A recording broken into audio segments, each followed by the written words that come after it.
নমস্কার বন্ধুরা, সবাই ভালো আছো তো? আমি চলে এসেছি শাশ্বতী গল্পের রবিবারে আর একটা নতুন গল্প নিয়ে। আজকে তোমাদের একটা গোপাল ভাঁড়ের মজার গল্প শোনাবো। গল্পের নাম গোপালের আনন্দ প্রকাশ। রাজা কৃষ্ণচন্দ্রের তো পুত্র সন্তান হয়েছে। এই সংবাদে রাজসভার সকলেই খুব খুশি, কিন্তু এই সংবাদ গোপালের কোনো উচ্ছ্বাস না দেখে রাজামশাই বললেন, কি হে গোপাল, আমার পুত্র সন্তান লাভে তোমাকে তো খুশি হতে দেখছি না। গোপাল বললেন, মহারাজ, আমি খুব খুশি। কত খুশি হয়েছি তা আপনাকে যে কি করে বোঝাই। ধরুন, আপনার খুব মলত্যাগের বেগ পেয়েছে, অথচ আপনি ত্যাগ করার সুযোগ পাচ্ছেন না। আর না করলেই নয়, এই অবস্থায় হঠাৎ সুযোগ পেলেন আর কর্মটি করলেন। তখন যে আনন্দ হয়, আমারও সেই ধরনের আনন্দ হচ্ছে। রাজামশাই গোপালের মুখে এমন নোংরা কথা শুনে খুব অসন্তুষ্ট হলেন। গোপালও তা বুঝলেন। গোপাল তার কথা প্রমাণ করার জন্য শুধু সুযোগের অপেক্ষা করতে থাকলেন। একদিন সুযোগ এসেও গেল।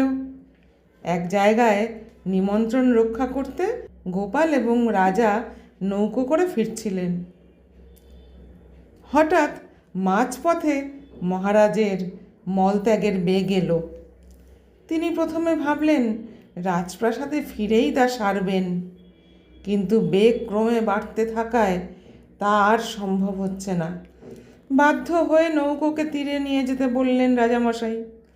গোপাল বললেন, না না রাজামশাই, এখানে নয়, এখানে ভীষণ সাপের উৎপাত।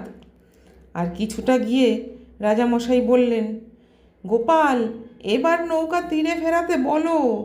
গোপাল বললেন, না রাজামশাই, এইখানে তো ভীষণ বাঘের উৎপাত শুনেছি। আর কিছুটা চলুন, তারপর নৌকোটা ভিড়ানো হবে। আবার কিছুটা চলার পর রাজামশাই তো আর সামলাতে পারছেন না, অস্থির হয়ে বললেন, গোপাল, এবার মাঝিকে বলো নৌকাটা ভেড়াতে, আমি আর পারছি না। গোপাল বললেন, না না, এইখানে জলে ভীষণ কুমিরের উৎপাত, আপনি এখানে নামবেন না রাজামশাই। গোপাল দেখলেন রাজামশাই একেবারে অস্থির হয়ে পড়েছেন।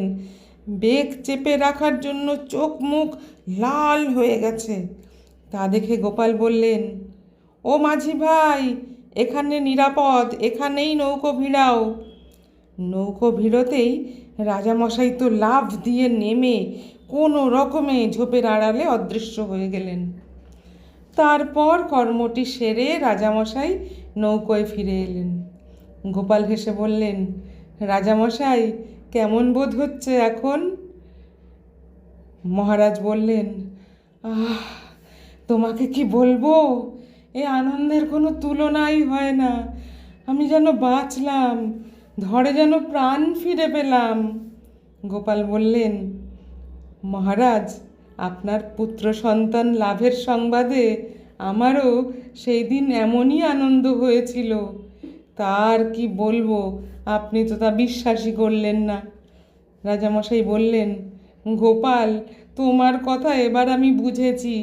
সেদিন তোমার অপ্রিয় তুলনায় আমি খুব ক্ষুণ্ণ হয়েছিলাম বটে, কিন্তু তোমার তুলনাটা ছিল নির্ভুল, সে কথা অস্বীকার করার কোনো উপায় নেই। সত্যি, চাপ হালকা হয়ে যাওয়ার পর যে এত আনন্দ হয়, সে আর বলার না। গল্পটা যদি ভালো লাগে তাহলে একটা লাইক করে কমেন্ট করে জানিও কেমন লাগছে তোমাদের গল্প পাঠ। আর হ্যাঁ, যদি তোমরা নতুন বন্ধু হও তাহলে সাবস্ক্রাইব করতে ভুলো না যেন। আর পাশে থাকা বেল আইকনটা অবশ্যই ক্লিক করে দেবে, যাতে কোনো গল্প আপলোড করলে তা সঙ্গে সঙ্গে পৌঁছে যায় তোমাদের কাছে। আজ তবে আসি, ফিরে আসছি পরবর্তী রবিবার আর একটি নতুন গল্প নিয়ে। সবাই ভালো থেকো, সুস্থ থেকো, গল্পে থেকো।